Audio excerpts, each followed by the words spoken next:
नमस्कार साथियों, स्वागत है आपका कॉन्सेप्ट नर्सिंग क्लासेस में।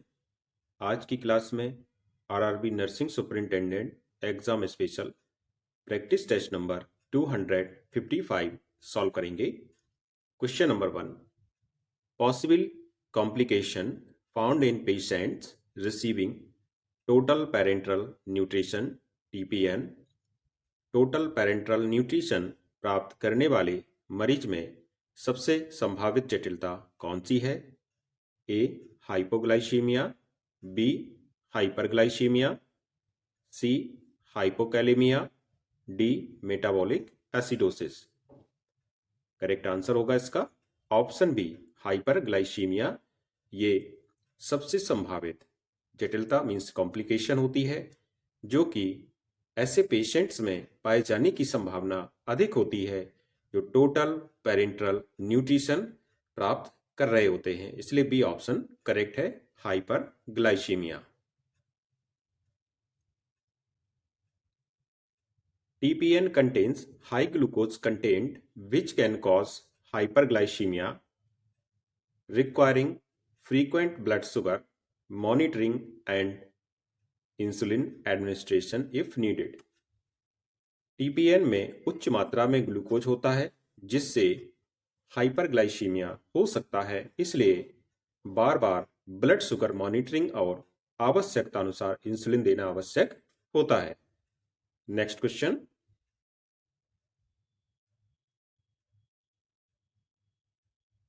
a nurse is caring for a patient with a chest tube, which finding indicates the need for immediate intervention. एक nurse एक मरीज की देखभाल कर रही है जिसमें चेस्ट ट्यूब लगी है। कौन सा संकेत तत्काल हस्तक्षेप की आवश्यकता दर्शाता है? ए gentle bubbling in the suction chamber, B continuous bubbling in the water seal chamber, C fluid level fluctuating with respiration, D small blood clots in the drainage system. Correct answer होगा option B continuous bubbling in the water seal chamber. Water seal chamber में लगातार बुलबुला बनना यह immediate nursing intervention है, क्योंकि इससे यह पता चल रहा है कि जो ट्यूब लगी हुई है, चेस्ट ट्यूब लगी हुई है, उसमें क्या हो रहा है, उसमें एयर लीक हो रही है, इसलिए यहां पर लगातार बबलिंग हो रही है। So the correct answer is option B.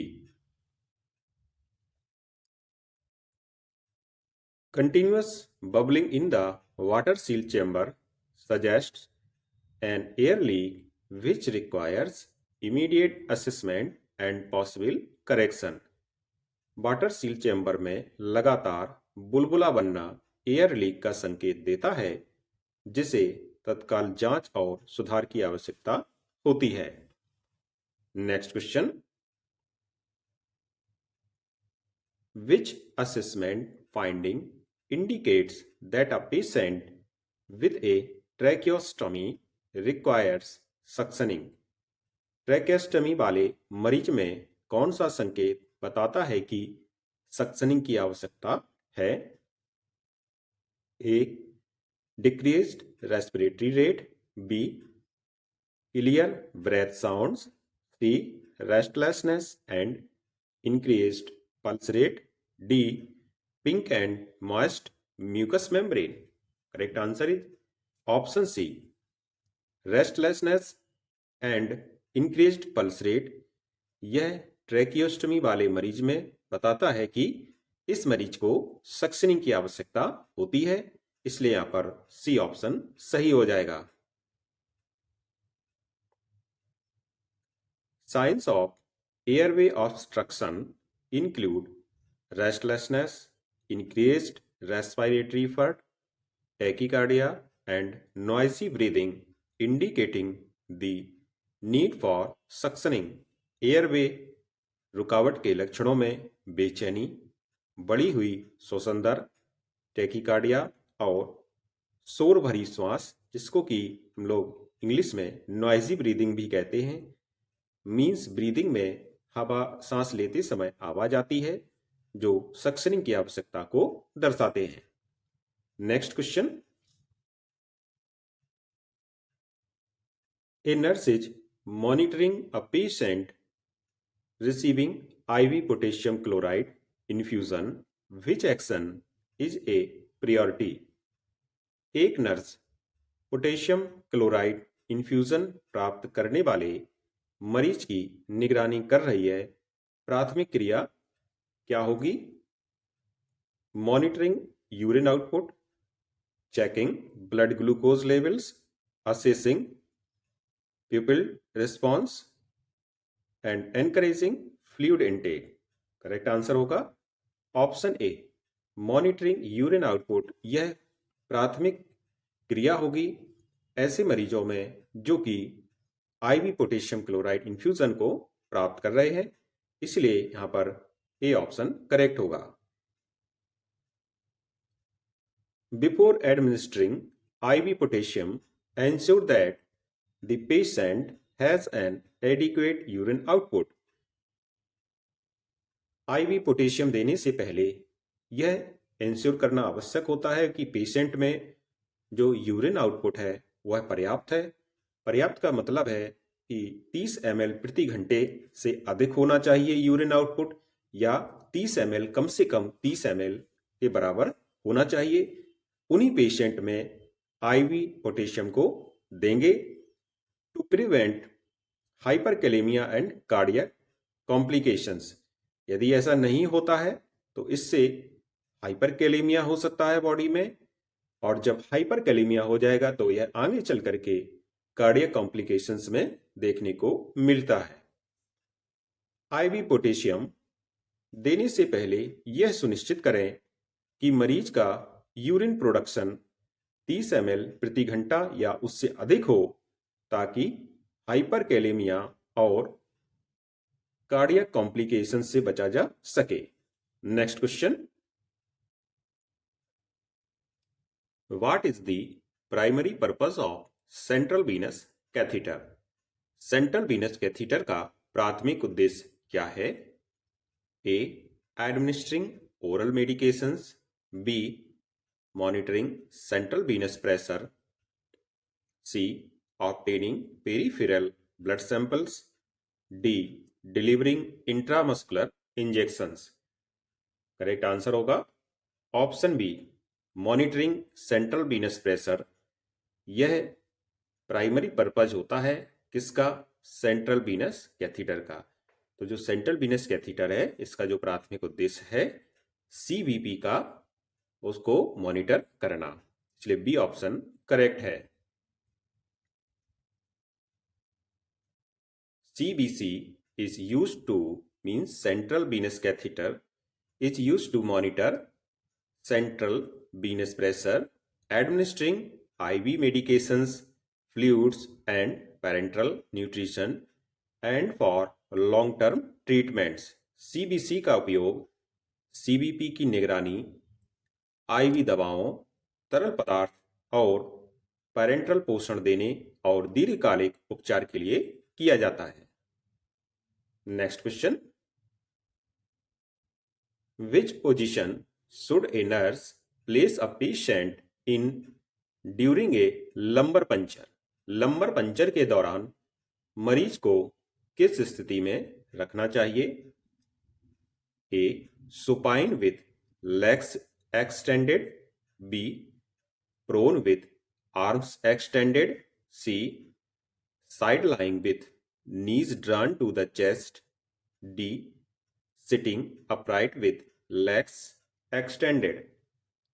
Correct answer is option C, side lying with knees drawn to the chest।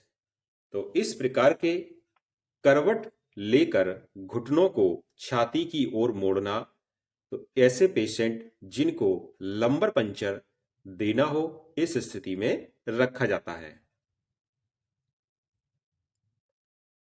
This position widens the intervertebral spaces, allowing easy access to the subarachnoid space for the lumbar puncture। यह स्थिति intervertebral space को चौड़ा करती है, जिससे lumbar puncture के लिए सब एरेक्नॉइड स्पेस तक आसान पहुंच संभव होती है। Next question, what is the purpose of the Trendelenburg position? Trendelenburg स्थिति का उद्देश्य क्या है? A, reduce intracranial pressure, B, improve venous return in hypotensive patients, C, facilitate lung expansion, and D, prevent aspiration in unconscious patient। तो जो ट्रेंडेलेनबर्ग position होती है, इसका मुख्य उद्देश्य है, तो इन ऑप्शन में आपको बताना है, तो इसका करेक्ट आंसर होगा ऑप्शन बी। हाइपोटेंशन वाले मरीजों में जो वीनस रिटर्न है उसमें क्या करना, सुधार करना, यह ट्रेंडेलेनबर्ग पोजीशन का मुख्य उद्देश्य होता है। तो इसलिए यहां पर बी ऑप्शन करेक्ट हो जाएगा। अब ये जो ट्रेंडेलेनबर्ग पोजीशन है, इस प्रकार से बिस्तर को कर देते हैं तिरछा, और ये बिस्तर को तिरछा कर दिया जाएगा इस प्रकार से, और ये स्टैंड होगा यहाँ पे। तो इसमें पेशेंट का जो सिर होगा वो ऐसा आ जाएगा नीचे तिरछा, ठीक है। तो इस प्रकार से जब ये आ जाएगा तो ये जो वीनस रिटर्न है उसमें सुधार होने की संभावना पूरी पूरी बढ़ जाती है, और कार्डियक आउटपुट भी बढ़ जाएगा, जिससे कि जो हाइपोटेंशन के मरीज हैं या शॉक के मरीज हैं उनको आराम मिल सके।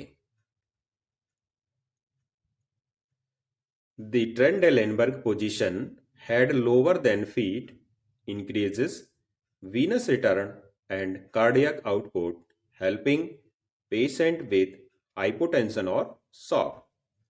ट्रेंडेलेनबर्ग पोजीशन सिर नीचे और पैर ऊपर सिरापरक वापसी और कार्डियक आउटपुट बढ़ाती है, जिससे हाइपोटेंशन या शॉक वाले मरीजों को लाभ हो सके। Next question,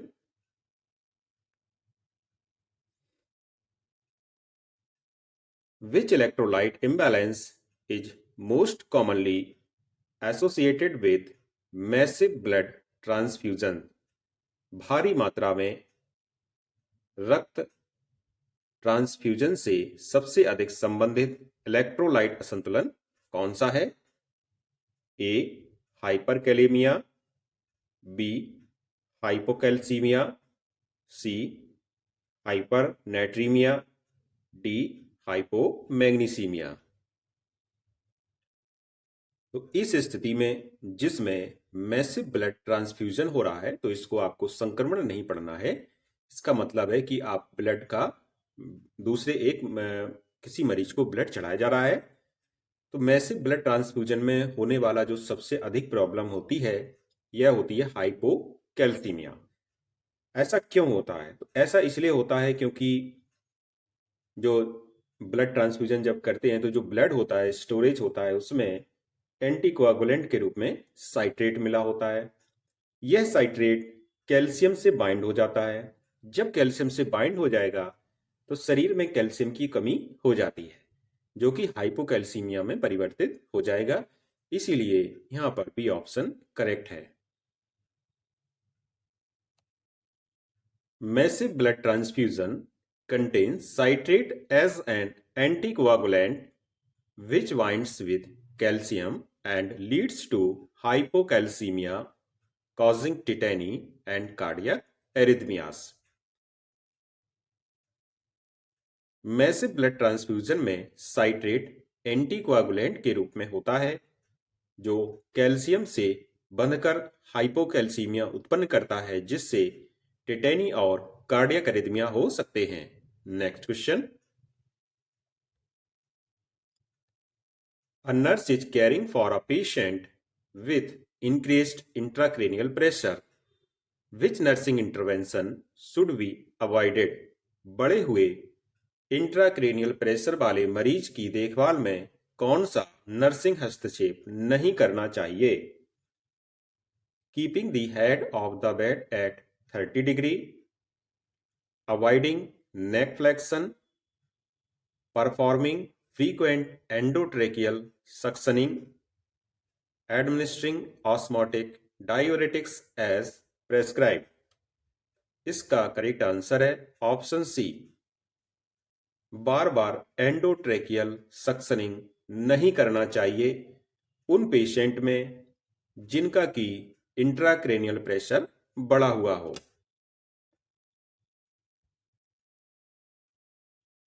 frequent suctioning can increase ICP by triggering the cuff reflex and should be minimized unless absolutely unnecessary।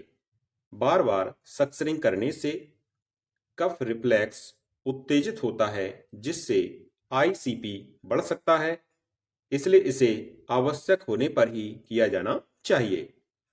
Next question, what is the primary concern for a patient with prolonged immobility? लंबे समय तक निष्क्रिय रहने वाले मरीज के लिए मुख्य चिंता क्या होती है? A, contractures, B, increased cardiac output, C, hyperactive bowel sound and D, decreased intracranial pressure. Correct answer होगा इसका ऑप्शन ए, कॉन्ट्रैक्चर्स मींस जो जोड़ हैं वो सिकुड़ जाते हैं। मांसपेशियां शिथिल होने के कारण जो जॉइंट्स हैं वो सिकुड़ने लगेंगे। ये लंबे समय तक इमोबिल रहने वाले मरीज के लिए मुख्य चिंता का विषय होता है। और एक बात और है जो कि यहाँ पर ऑप्शन में नहीं दिया गया है, बेड सोर्स भी ऐसे पेशेंट को जो लगातार लेटे रहते हैं उनमें होने की संभावना सर्वाधिक देखी गई है। Prolonged immobility can cause muscle atrophy and joint contractures leading to permanent disability if not prevented. लंबे समय तक निष्क्रियता के कारण मांसपेशियों का क्षय और जोड़ सिकुड़ सकते हैं जिससे स्थायी विकलांगता हो सकती है। Next question, what is the earliest sign of malignant hyperthermia? Malignant hyperthermia का सबसे प्रारंभिक लक्षण क्या है? Tachycardia, high fever, muscle rigidity, decreased urine output. Correct answer is option C, muscle rigidity. मांसपेशियों की कठोरता मैलिग्नेंट हाइपरथर्मिया का सबसे प्रारंभिक लक्षण होता है। Malignant hyperthermia is a life threatening reaction to anaesthetic agent. The earliest sign is muscle rigidity followed by tachycardia, hyperthermia and metabolic acidosis। Malignant hyperthermia anaesthetic agent के प्रति जानलेवा प्रतिक्रिया है। इसका सबसे प्रारंभिक लक्षण मांसपेशियों की कठोरता है, जिसके बाद टैकीकार्डिया, हाइपरथर्मिया और मेटाबॉलिक एसिडोसिस होता है। Next question, which type of isolation is required for a patient with tuberculosis? Contact isolation, airborne isolation, droplet isolation and D, protective isolation। Correct answer is option B, airborne isolation।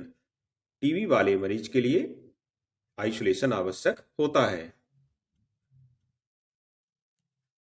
TB is spread through airborne droplets, so the patient must be placed in airborne isolation with a 95 mask and negative pressure room। TB airborne droplets के माध्यम से फैलता है, इसलिए मरीज को N95 mask और negative pressure room के साथ एयरबॉर्न आइसोलेशन में रखा जाना चाहिए। नेक्स्ट क्वेश्चन,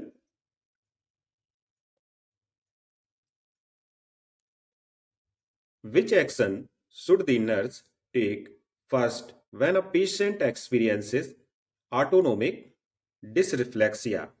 यदि कोई मरीज ऑटोनोमिक डिसरिफ्लेक्सिया का अनुभव करता है तो नर्स को सबसे पहले क्या करना चाहिए? A. Administering antihypertensive medication. B. Lowering the head of the bed. C. Checking for bladder distension. And D. Applying warm compress. Correct answer is option C. Checking for bladder distension, मूत्राशय के फैलाव की जांच करना, यह उन मरीजों के लिए आवश्यक है। सबसे पहली प्रतिक्रिया है जो कि ऑटोनोमिक डिसरिफ्लेक्सिया का अनुभव करते हैं। Autonomic dysreflexia is a life threatening condition in spinal cord injury patient. Bladder distension और bowel impaction is a common trigger, so the nurse must relieve the cause immediately. Autonomic dysreflexia एक जानलेवा स्थिति है जो स्पाइनल कॉर्ड इंजरी के मरीजों में होती है।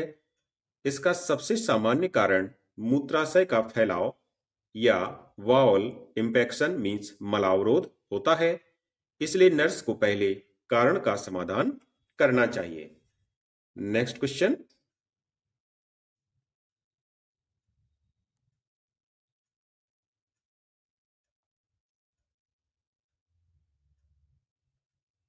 what is the first intervention in a patient experiencing anaphylactic shock? Anaphylactic shock के मरीज में पहला हस्तक्षेप क्या होगा? A. Administering IV antihistamines. B. Maintaining airway and giving epinephrine. C. Starting IV fluids rapidly. D. Applying cold compresses. इसका correct answer होगा option B, maintaining airway and giving epinephrine. यह एनाफाइलेक्टिक शॉक के मरीज में पहला नर्सिंग इंटरवेंशन होता है। Anaphylactic shock causes airway swelling and hypotension. Epinephrine intramuscular or IV is the first line treatment to reverse the reaction. Anaphylactic shock से airway में सूजन और हाइपोटेंशन हो सकता है। एपिनेफ्रीन प्राथमिक उपचार है जो प्रतिक्रिया को उलट सकता है। Next question,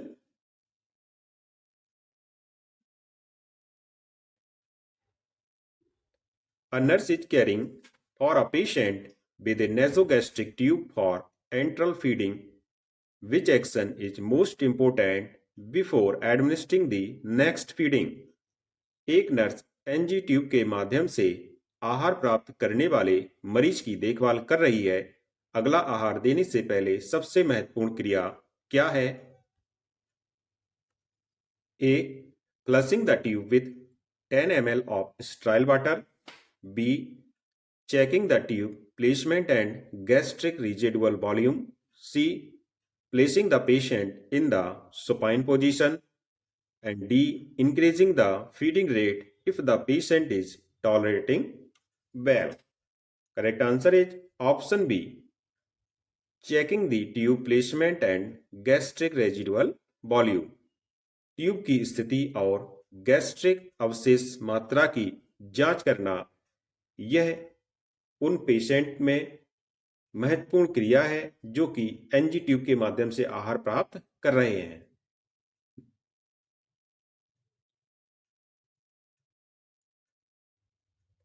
before each feeding the nurse should check tube placement, pH test or X-ray and gastric residual volume to prevent aspiration and delayed gastric emptying. प्रत्येक आहार देने से पहले नर्स को ट्यूब की स्थिति, पीएच परीक्षण या एक्सरे और गैस्ट्रिक अवशेष मात्रा की जांच करनी चाहिए ताकि एस्पिरेशन और देरी से गैस्ट्रिक खाली होने से बचा जा सके।